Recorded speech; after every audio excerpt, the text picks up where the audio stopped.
안녕하세요. 쓰는 사람 영진입니다. 다들 이번 주도 잘 지내셨나요? 지난주에 첫 방송을 올리고 나서 몇몇 분들이 응원해 주셨어요. 오늘은 그 온기를 안고 독학자의 선생님 두 번째 시간을 시작해 볼까 합니다. 오늘 여러분과 함께 만나볼 선생님은 바로 2017년 노벨문학상 수상자인 가조 이시구로입니다. 소설을 쓰다 보면 우리 주인공을 어떻게 하면 더 매력적으로, 또 어떻게 하면 독자의 마음을 깊게 울리는 절망 속으로 밀어넣을 수 있을까 고민하게 되잖아요. 이시구로는 바로 그 지점에서 아주 우아하고 서늘한 해답을 주는 작가입니다. 그의 대표작 나를 보내지 마를 읽어보신 분들은 아실 거예요. 이 소설의 주인공들은 장기 기증을 위해 태어난 복제인간이죠. 보통의 소설이라면 이 끔찍한 운명 앞에서 주인공이 세상을 향해 분노하고 오열하고 시스템을 부수려들 텐데, 이시구로의 인물들은 절대 비명을 지르지 않습니다. 오히려 그 잔인한 세계의 규칙을 아주 차분하게 받아들이고 자신에게 주어진 역할에 순응하려 애쓰죠. 독자는 인물의 그 절제된 담담함을 따라가다가 책장을 덮을 때쯤 뼛속까지 시린 윤리적 충격과 묵직한 슬픔을 맞닥뜨리게 됩니다. 폭발하는 감정보다 꾹꾹 눌러 담은 절제가 얼마나 더 잔인하고 매력적인지를 보여주는 거죠. 이런 이시구로의 특징에 대해 2017년 스웨덴 할리먼은 노벨문학상 선정 이유를 밝히며 이렇게 평가했습니다. 위대한 정서적 힘을 가진 소설들을 통해 세계와 닿아 있다는 우리의 환상적인 감각 밑에 입을 벌리고 있는 심연을 들추어냈다. 정말 멋진 표현이죠. 주인공들은 자신이 속한 세계에서 나름의 자부심을 느끼며 안전하다고 믿지만, 사실 그 매끄러운 세계의 바닥에는 그들을 착취하는 무서운 심연이 입을 벌리고 있다는 뜻입니다. 저는 최근에 제 소설 디 엘러건트의 일부를 완결하며 이시구로 선생님의 이 서늘한 작법을 저희 주인공 리아에게 적용해 보았습니다. 리아는 지금 아주 끔찍한 질문 앞에 있어요. 지아를 내 아이로 끝까지 주장할 것인가? 아니면 지아의 미래를 위해 포기할 것인가? 어느 쪽을 선택해도 리아는 무언가를 이룰 수밖에 없는 상황이죠. 저는 여기서 리아를 소리내어 울게 하거나 억울한 희생양으로 만들고 싶지 않았어요. 리아는 웬만한 모욕 앞에서도 평정을 유지하고 끝까지 아이에게 가장 유리한 상황을 계산해내는 아주 유능하고 단단한 사람이거든요. 그래서 저는 리아를 무너뜨릴 무기로 외부의 악당이 아니라 리아 자신이 가진 가장 빛나는 장점을 선택했습니다. 리아는 그동안 지속가능한 세계에서 아이를 지키기 위해 억지로 자신의 감정을 통제하고 완벽한 중립성을 유지해 왔어요. 그런데 심사 서류에는 바로 그 완벽한 감정 통제가 리아를 배타적의 착이 없는 언제든 교체 가능한 보호자로 전락시켜 버립니다.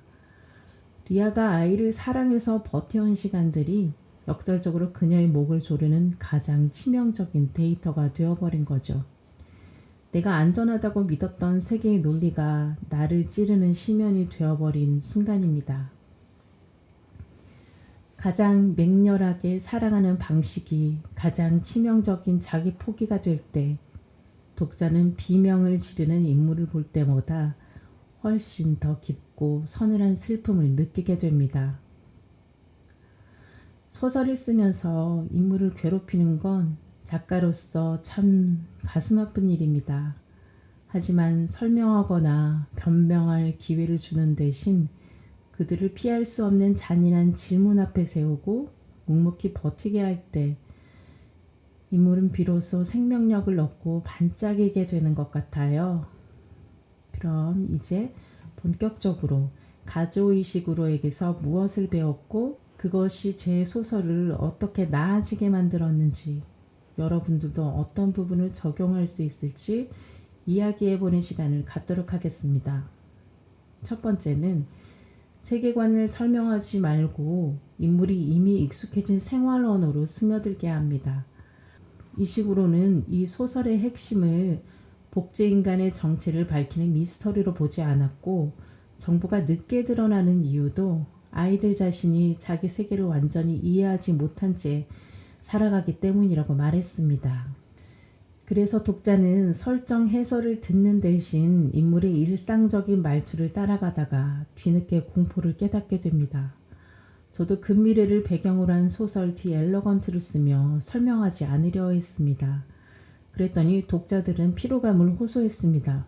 너무 불친절하고 진입장벽이 높다는 것이었죠. 게다가 장면을 보여주기보다 설명하고 있다고 했습니다. 그래서 지난 시간에는 요시다 슈이치로부터 장면을 보여주는 법을 배워 1화부터 6화까지를 고쳤었습니다. 가조 이시구로의 나를 보내지마의 기막힌 설정이라고 여기는 건 소설의 배경이 90년대라는 것입니다. 사이파이 같은 과학 기술을 다루는 작품을 쓰다 보면 그때의 세상이 지금과 어떻게 다른가를 설명하느라 세계관을 알려주는 데 급급해지는 것을 보게 됩니다. 개인적으로는 2049 블레이드 러너가 그랬습니다. 하지만 이시구로의 나를 보내지마에서는 우리가 이미 추억하고 있는 사물과 문화를 등장시킴으로써 미래적인 상황을 다루는데도 독자는 그 속에서 낭만을 느끼게 됩니다. 두 번째는 비극은 격렬한 감정 표출보다 절제된 표면에서 더 세게 온다는 것입니다. 노벨 측은 이시구로의 문장을 극적인 사건을 다룰 때도 절제되어 있다고 설명했습니다. 저는 이 부분이 잘 드러난 소설이 남아있는 나날이라고 생각합니다. 그 소설에서 평생 집사일을 해온 노쇠한 아버지가 집사로서 행한 자신의 실수를 차마 받아들이지 못해 실수를 했던 곳에 가서 끊임없이 자신의 행동을 복귀하는 대목이 나옵니다. 여기서 아버지의 심경을 직접적으로 묘사하는 바는 한 줄도 없으나 독자는 그것을 지켜보는 것으로 가슴이 아파오게 됩니다. 그래서 저는 이시구로에게 배운 절제의 미학을 소설에 적용하기 위해 9화에서 주인공이 무너지거나 소리치는 장면을 넣지 않기로 했습니다. 대신 그가 어쩔 수 없이 그 아버지에 따를 수밖에 없고 그는 역시 그 자신일 수밖에 없음을 조용히 드러냄으로써 독자에게 감정의 증폭을 일으키고자 했습니다. 충격은 표출된 감정의 크기가 아니라 억제된 감정의 크기에서 때로는 더 잘 드러난다고 생각합니다. 세 번째는 시스템의 잔혹함보다 시간이 줄어들 때 인물이 무엇을 붙드는가를 중심에 두고자 했습니다.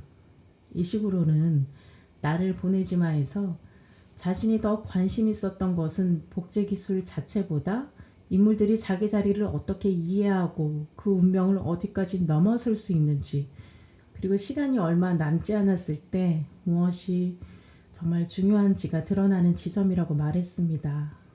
그래서 9화의 중심도 제도가 얼마나 나쁜가가 아니라 리아가 남은 시간 안에 무엇을 지키려 하는가여야 했습니다. 지하인가? 가족이라는 믿음인가? 지우와 함께 가정을 꾸릴 가능성인가? 아니면 두 세계 모두에서 시민 자격을 유지하는 일인가? 독자가 충격을 받는 건 제도가 무서워서가 아니라 리아가 붙들고 싶은 것들이 서로 양립하지 않는다는 걸 깨닫는 순간입니다. 네 번째는 현재의 장면 하나를 밀고 나가되 과거의 기억이 뒤늦게 그 장면의 의미를 바꾸게 하는 것이 좋다는 것입니다. 노벨 측은 이시구로의 작품이 프레젠트와 패스트의 관계를 계속 묻는다고 설명했습니다.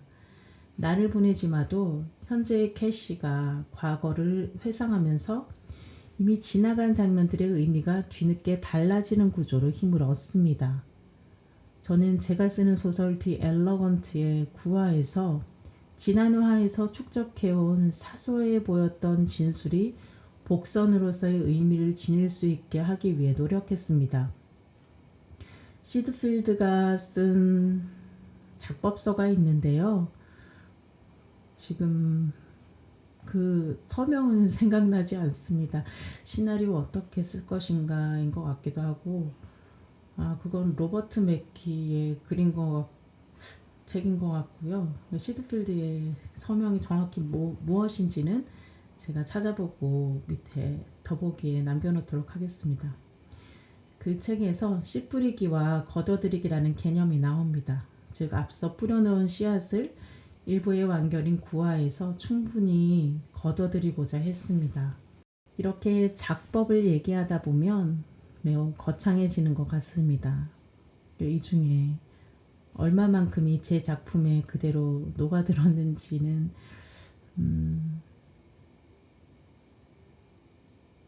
저도 알기는 어렵습니다. 아주 자신이 있지는 않지만 그래도 그것들이 중요하다는 것은 알고 적용해보고자 노력하고 있습니다. 오늘 가조의식으로 선생님과 제 소설 디 엘러건트의 이야기가 지금 모니터 앞에서 고뇌하고 계실 수 있는 많은 쓰는 사람들에게 작지만 단단한 영감이 되었기를 바랍니다. 오늘 방송은 여기까지입니다. 다들 따뜻하고 평온한 문장들 만나시길 바랄게요. 지금까지 쓰는 사람의 영진이었습니다. 감사합니다.